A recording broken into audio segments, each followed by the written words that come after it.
If you don't know the true nature of the painter Paul Gauguin, and only read Somerset Maughams,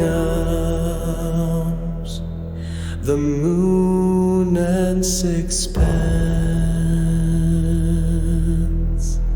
You may shed tears for the protagonist who entered the art world at a late age and burned his soul. The Moon and Sixpence is a novel written by Somerset Maugham based on Paul Gauguin. However, if you know the true nature of Paul Gauguin is an unforgivable person.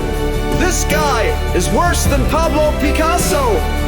Picasso only chose pretty women in Paris and violated their chastity, but he did not spread syphilis. On the other hand, Paul Gauguin spread syphilis to innocent young girls in Polynesia in the South Pacific.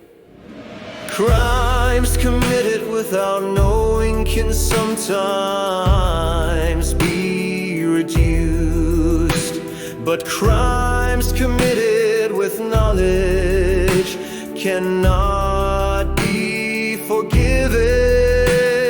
No matter how great a painter he is, people with shallow knowledge often try to raise their intellectual level by supporting celebrities.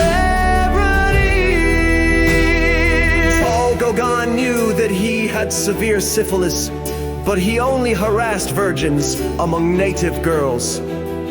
Although he had a wife in Copenhagen, he used paintings as bait to defile girls in the French colony of Tahiti. The colonial police must have known, but they turned a blind eye, 'cause they were all in cahoots.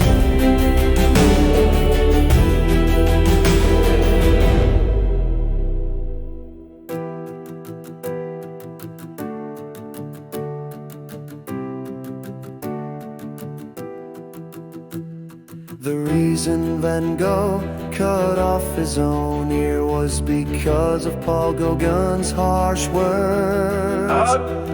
You are a worthless man.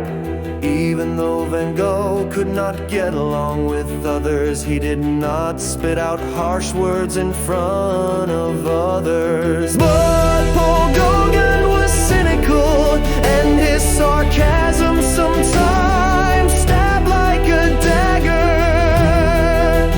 From Peru to Paris to Rouen to Copenhagen, back to Paris to Panama to Paris to Tahiti to Paris, back to Tahiti to the Marquesas Islands. He spread syphilis all over the world and never once reflected on his own moral depravity. His last work, Where Do We Come From? What Are We? Where Are We Going? Is nothing more than a shallow pun. You came out of a hole, played in a hole, and returned. returned to the fire of hell.